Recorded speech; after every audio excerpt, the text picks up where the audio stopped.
Assalamualaikum warahmatullahi taala wabarakatuh. Dan selamat pagi anak-anak. Bertemu kembali dalam dunia sains bersama saya, Cikgu Siti Roha. Apa khabar?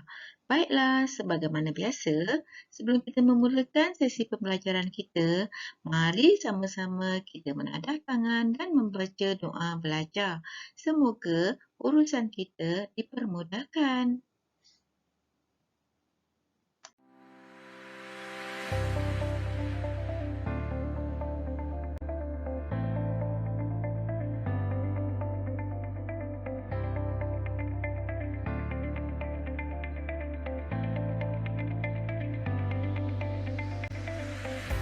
Baiklah anak-anak, selepas kita belajar unit yang pertama tentang kemahiran proses sains, kita akan masuk ke dalam unit yang kedua, iaitu manusia.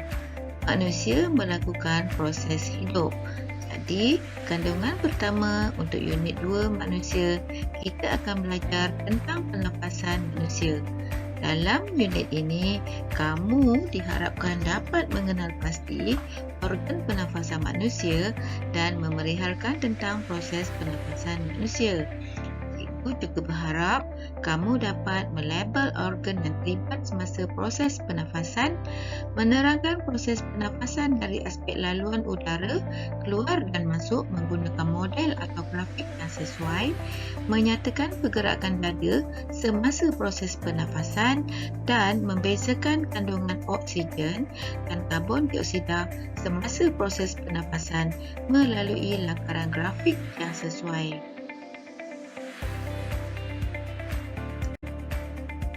Manusia bernafas untuk hidup.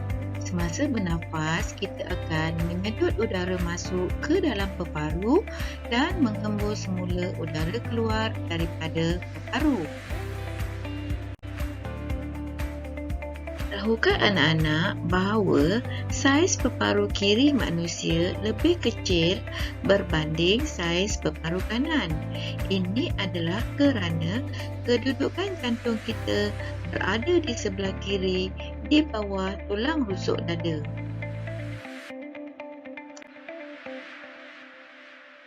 Sekarang, mari kita lihat apakah organ yang terlibat semasa manusia bernafas.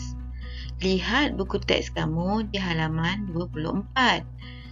Semasa udara disedut masuk, udara akan melalui hidung dan trakea terus ke peparu.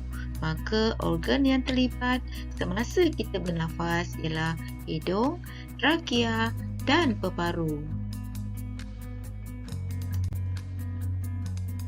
Anak-anak, tahukah kamu, selain hidung, kita juga boleh bernafas melalui rongga mulut.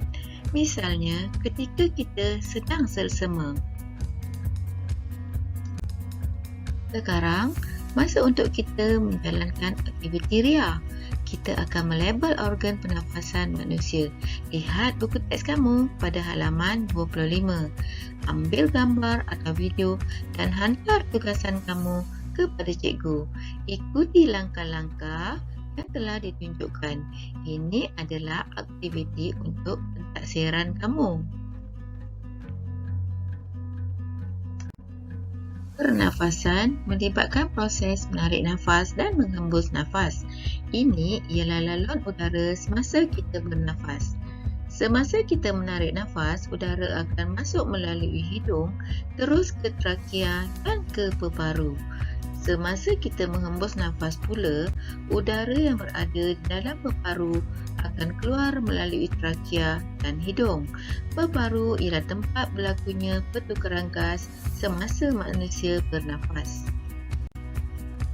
Semasa bernafas, dada akan naik dan turun. Cuba kamu letakkan telapak tangan di atas dada dan bernafas.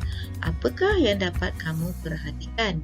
Bagaimanakah keadaan dada semasa kamu menarik nafas dan semasa kamu menghembus nafas? Bagaimanakah proses pertukaran udara pernafasan berlaku? Lihat buku teks kamu pada halaman 26 dan 27. Proses pertukaran gas berlaku semasa di peparu. Oksigen akan disedut masuk ke dalam peparu, manakala karbon dioksida pula akan dihembus keluar dari peparu. Terdapat perbezaan kandungan oksigen dan karbon dioksida yang disedut masuk dan dihembus keluar semasa kita bernafas. Semasa menarik nafas, udara yang disedut masuk mengandungi lebih oksigen berbanding dengan udara yang dihembus keluar. Udara yang dihembus keluar pula mengandungi lebih karbon dioksida berbanding dengan udara yang disedut masuk semasa kita menghembus nafas.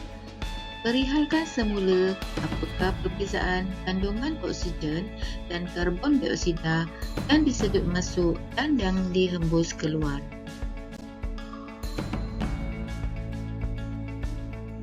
Tahukah kamu apakah kandungan udara yang ada di sekeliling kita?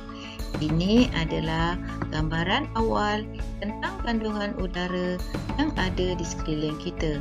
Kamu akan mengikuti lagi tajuk ini apabila kamu berada di sekolah menengah nanti.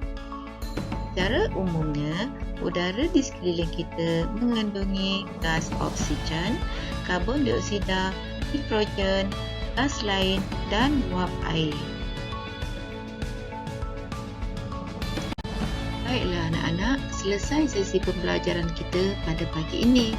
Jangan lupa terus membuat ulang kaji dan membaca buku teks supaya kamu lebih jelas dan faham.